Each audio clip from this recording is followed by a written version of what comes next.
नमस्कार जय हिंद दोस्तों, स्वागत है एक बार फिर से आपका आप यूट्यूब चैनल स्टडी नेट्स पर। दोस्तों, जैसा कि काफी अतिथि शिक्षकों की जो रिक्तियां हैं वह प्रदर्शित ना होने से उनकी नियुक्ति पोर्टल पर नहीं हो पा रही है, या फिर कहें कि वे ज्वाइनिंग रिपोर्ट नहीं कर पा रहे हैं, जबकि उनके द्वारा पोर्टल पर जाकर नियुक्ति प्रक्रिया में पार्टिसिपेट किया जाता है। उस स्थिति में एक पॉपअप देखने को मिलता है कि आपकी साला में वैकेंसियां रिक्त नहीं है और जिसके कारण आप सभी ज्वाइनिंग नहीं ले पा रहे। दोस्तों, यहाँ पर काफी अतिथि शिक्षक परेशान स्थितियों में चल रहे हैं और यहाँ पर काफी अलग अलग जगहों से देखने को मिल रहा है कि चूंकि कुछ विषयों में इस बार अतिथि शिक्षकों को आमंत्रित नहीं किया जाना है या फिर रिक्तियों में अब संशोधन किया गया है और कम ही रिक्तियों पर अतिथि शिक्षकों की व्यवस्था की जानी है। इसके कारण आप सभी की जो नियुक्ति प्रक्रिया है वह नहीं की जा रही है या रिक्तियां प्रदर्शित नहीं हो पा रही है। तो दोस्तों, यहाँ पर इस स्थिति को पूरी तरह से स्पष्ट करने का प्रयास करेंगे, इसलिए निवेदन के साथ की वीडियो में अंत तक जरूर बने रहे। सबसे पहले अगर हम बात करें आपके साथ, तो अगर मैं माध्यमिक शाला में बात करूं तो 3 सब्जेक्ट कंपलसरी रखी गई है। मैं आपको बता दूं कि पहला सब्जेक्ट जो कि इंग्लिश है, दूसरा सब्जेक्ट जो कि सामाजिक विज्ञान है और तीसरा सब्जेक्ट जो कि गणित है।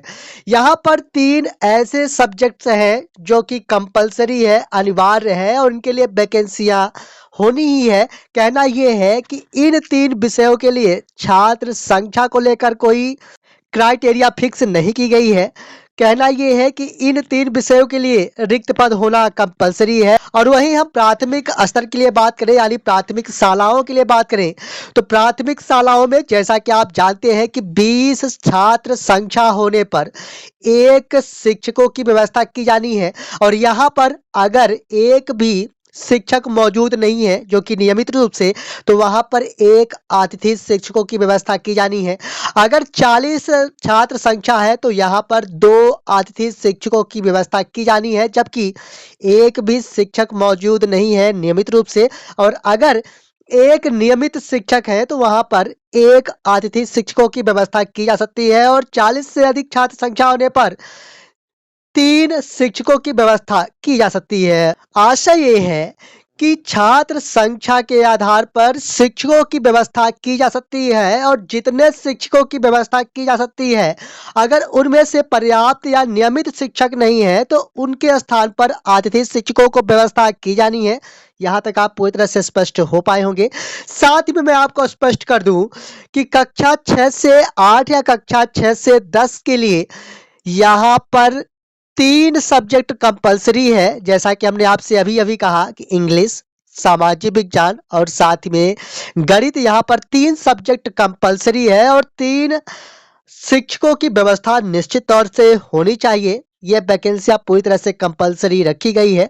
मैं आपको बता दूं कि छात्र संख्या अधिक होने पर यहाँ पर लैंग्वेज संबंधी जो कि हिंदी, इंग्लिश और साथ ही में संस्कृत सब्जेक्ट को भी रखा जाना है। कहना यह है कि छात्र संख्या अगर अधिक है तो ही इससे अधिक वैकेंसियां रिक्त की जानी है।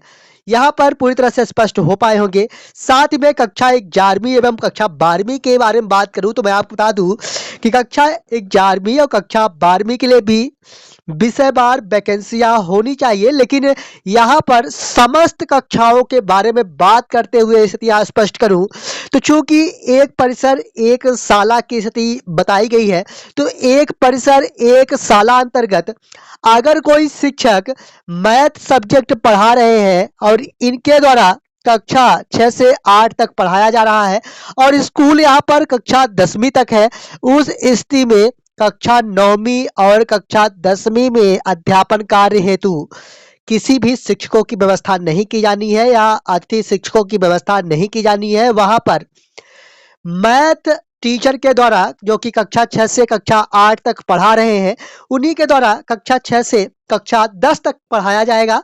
इस प्रकार से क्राइटेरिया फिक्स की गई है, चाहे वह मैथ हो या फिर इंग्लिश हो या फिर सामाजिक विज्ञान हो। यहाँ पर यही स्थिति स्पष्ट की गई है, एक परिसर एक शाला अंतर्गत। यहाँ भी आप स्पष्ट हो पाए होंगे, प्राथमिक के लिए भी स्पष्ट हो पाए होंगे। साथ ही में 11वीं और 12वीं के लिए बात करूं तो यहाँ पर भी विषयवार वैकेंसियां रिक्त की जानी है छात्र संख्या के अकॉर्डिंग, और एक परिसर एक शाला को भी ध्यान में रखा जाना है। फाइनली कहना ये है कि शैक्षिक सत्र 2023-24 में जो अतिथि शिक्षक आमंत्रित किए गए थे वे इन्हीं रिक्तियों के आधार पर आमंत्रित किए गए थे, इन्हीं क्राइटेरिया के आधार और इन्हीं नियमावली के आधार पर आमंत्रित किए गए थे। फाइनली कहना यह है कि आप सभी को परेशान होने की आवश्यकता नहीं है। जितने अतिथि शिक्षकों की व्यवस्था सत्र 2023-24 की स्थिति में की गई थी और वहां पर शिक्षकों की निश्चित तौर पर आवश्यकताएं रखी गई हैं। मैं आपको बता दूं कि काफी शालाएं इस प्रकार की देखने को मिल रही हैं लगातार कि वहां पर एक भी शिक्षक नहीं है, यानी नियमित रूप से यानी शून्य शिक्षकीय शाला है, और वहां पर 3 वैकेंसियां जो कि एजुकेशन पोर्टल पर दिखाई दे रही हैं और वहां पर एक भी नियमित शिक्षक के साथ यहाँ पर एक भी अतिथि शिक्षकों के लिए भी वैकेंसियां नहीं दिखाई दे रही हैं, जबकि पूर्व सत्रों में अतिथि शिक्षकों के द्वारा कार्य किया जा रहा था। तो फाइनली मैं आपको बता दूं कि जगह जगह से आपको निराश या परेशान होने की आवश्यकता नहीं है। इसे हम पोर्टल पर कुछ तकनीकी त्रुटि मान कर ले सकते हैं, लेकिन यहाँ पर ऐसा कुछ अभी नहीं है कि जितने अतिथि शिक्षकों के लिए वैकेंसियां दिखाई नहीं दे रही हैं और जो अतिथि शिक्षक 2023-24 की स्थिति में कार्य किए हैं तो उनकी वैकेंसियां छात्र संख्या या अन्य कारणों से अब नहीं दिखाई देने वाली, ऐसा नहीं है। आप सभी के लिए आगामी समय में वैकेंसियां देखने को मिलेगी। लगातार एक स्क्रीनशॉट वायरल किया जा रहा है, उस पर दिखाया जा रहा है कि अन्य सब्जेक्ट के अतिथि शिक्षकों को आमंत्रित नहीं किया जाना है। तो मैं आपको बता दूं कि वह जो स्क्रीनशॉट है वह पुराना है और हालांकि उसी के आधार पर भर्ती प्रक्रिया अभी भी संपन्न किया जाना है, क्योंकि इसके पहले भी पुराने क्रम पर या फिर जितने भी अतिथि शिक्षकों को आमंत्रित किया गया था वह पूरे नियमों के साथ, या फिर कहें कि कक्षा 1 से कक्षा 5 तक के लिए हो या 10 तक के लिए हो या 12 तक के लिए हो, जितने शिक्षकों या जितने अतिथि शिक्षकों की आवश्यकता थी उसी के क्रम पर भर्ती प्रक्रिया या आमंत्रण किए गए थे और उसी के आधार पर एक बार पुनः भर्ती प्रक्रिया संपन्न की जाएगी। जिन भी अतिथि शिक्षक साथियों का फाइनली रिक्तियां दिखाई नहीं दे रही हैं उन्हें परेशान होने की आवश्यकता नहीं है। जल्द ही रिक्तियां संबंधित कोई अपडेशन कार्ड देखने को मिल सकता है। इस प्रकार की स्थितियां बन रही हैं। जैसे ही आप संबंधित कोई भी अपडेट्स मिलती है सही अपडेट के साथ ही लेके आते हैं। जैसा कि आप जानते हैं इसे लगातार आप बन रहे हमारे साथ। पहली बार चैनल विजिट किए हैं, चैनल को सब्सक्राइब जरूर करें। मिलेंगे आप संबंधित एक और नई वीडियो के साथ, लेकिन जैसे ही आप संबंधित कोई भी अपडेट्स मिलती है सही अपडेट के साथ ही लेके आएंगे। तब तक के लिए धन्यवाद।